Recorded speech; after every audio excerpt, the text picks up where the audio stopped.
For nearly a century, some of the most respected scientists and universities in the Western world actually taught that certain races were more advanced or kind of more evolved than others.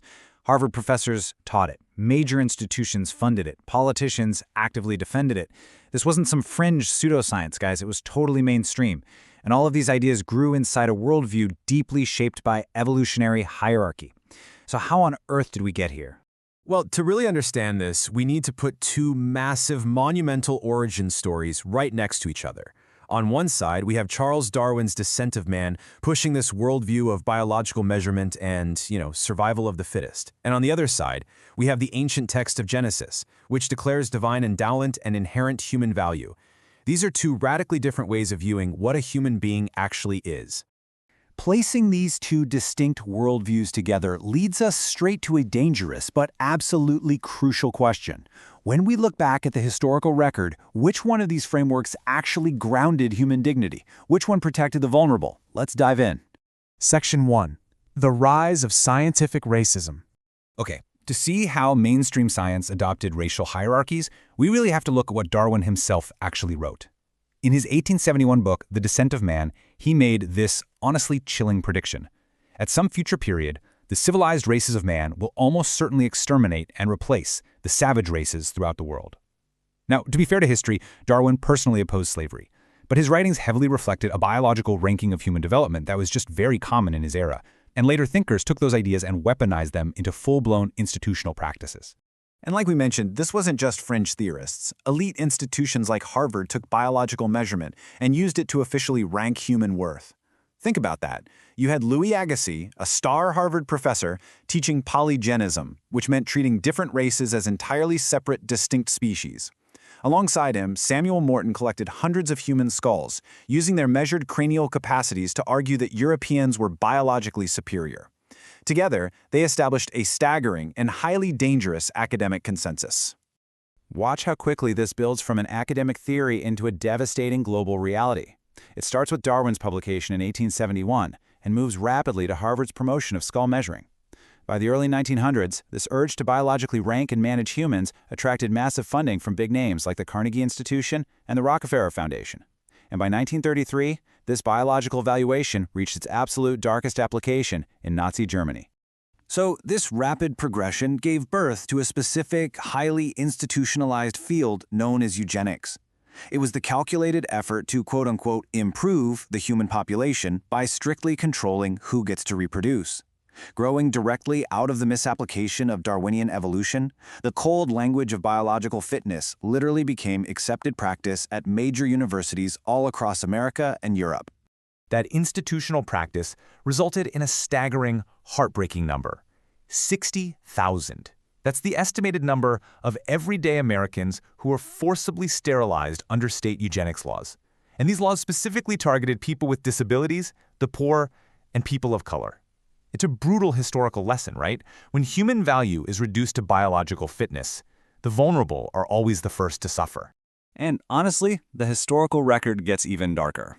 When Nazi Germany introduced its own sterilization programs in 1933, American eugenicists openly praised and even influenced those policies. Rockefeller money even funded German institutions that became key centers for Nazi racial hygiene. This is exactly what happens when science completely detaches human value from a transcendent, objective standard. Value just becomes a mere measurement, and those who don't measure up are discarded. Section 2. The Genesis Alternative. Right, so while 19th century institutions were busy measuring skulls and ranking races, an ancient text had already declared something completely different. Read Genesis 1:27 with me. So God created man in his own image. In the image of God he created him, male and female he created them. Notice the repetition there, 3 times in one verse. Image of God, image of God, image of God. That repetition is emphatic. It grounds human worth not on intelligence or genetics or social status, but on the divine imprint every single person carries. And the New Testament carries this exact same thread forward. Acts 17:26 says, "And he has made from one blood every nation of men." Scripture never ranked humanity. It declared one origin, one blood, and one human family from the very start. No separate creations, no biological hierarchy, period.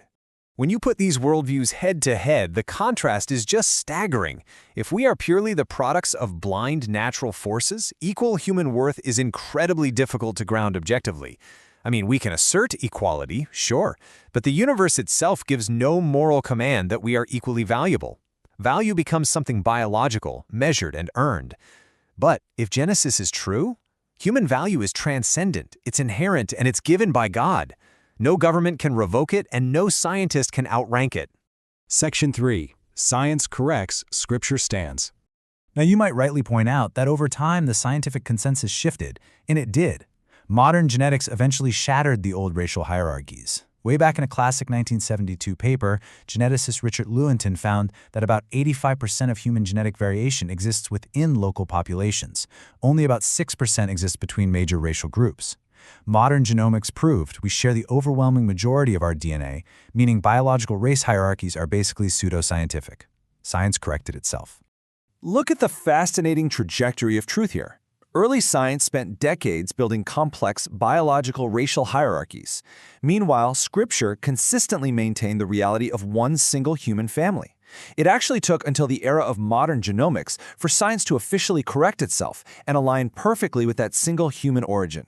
The big takeaway from this explainer isn't to ignore science, not at all, but it is to realize that when Christians throughout history embraced racism, they had to actively violate their own scriptures to do it.